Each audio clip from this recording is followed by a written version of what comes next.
The hermit's path. Every life follows a path.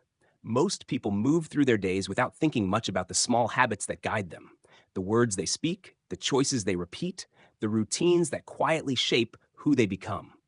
The hermit's path is a place to slow down and look at those small things.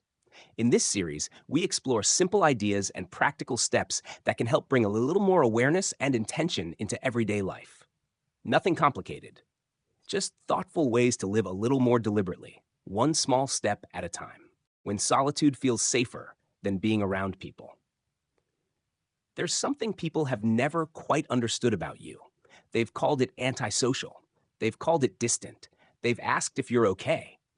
But what they never saw was how much your mind was already carrying.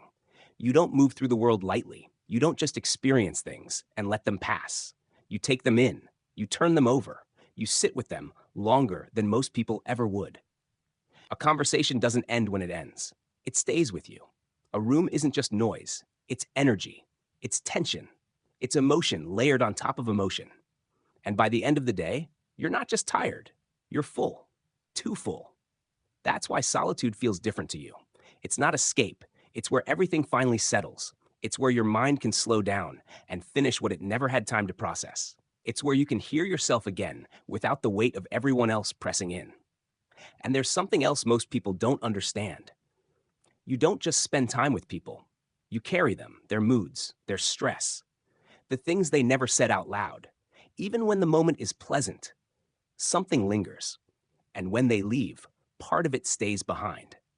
So when you choose to be alone, you're not rejecting people. You're setting things down that were never yours to carry. That kind of solitude isn't cold, it's honest.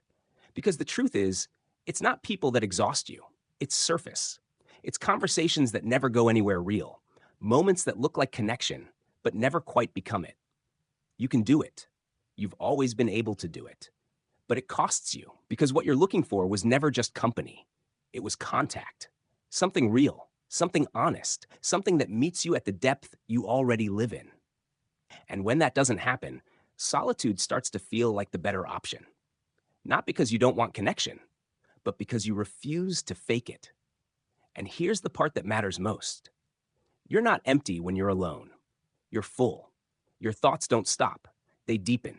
Your mind doesn't go quiet. It opens. You think clearer. You feel more honestly. You become more yourself. That's not loneliness. That's a rich inner world doing exactly what it was built to do. But not all solitude comes from the same place. Some of it you learned. There may have been a time when being around people meant reading the room, adjusting yourself, quieting parts of who you were just to keep things steady. And over time, something inside you made a decision. It became easier to need less, safer to rely on yourself, more peaceful to be alone than to constantly manage everything around you. And that kind of solitude doesn't just feel good. It feels like home. But there's a quiet truth inside all of this. Solitude doesn't just give you peace. It protects you because there's a version of you that only exists there, the unfiltered version, the honest version, the one that doesn't perform, doesn't adjust, doesn't hold anything back. And out in the world, that version doesn't always feel safe. So you keep it where it belongs, in the quiet, in the stillness, in the space where no one can misunderstand it. And that makes sense. Every part of it makes sense. But there's a line worth noticing. There's a difference between solitude that restores you and solitude that hides you. One is chosen freely. The other is built quietly over time. Both feel the same on the surface, but only one of them is truly open. Because the truth is, you were never meant for shallow connection. You were never going to be satisfied by it. But that doesn't mean you weren't meant for connection at all. It just means you were meant for something rarer, something quieter, something real enough that it feels like an extension of the same peace you find alone. And that kind of connection doesn't take you away from your solitude. It meets you inside it. So no, there's nothing wrong with you. You're not broken. You're not distant. You're not missing something everyone else has. You're someone who feels deeply, thinks deeply, lives deeply. And solitude was never your weakness. It was your truth.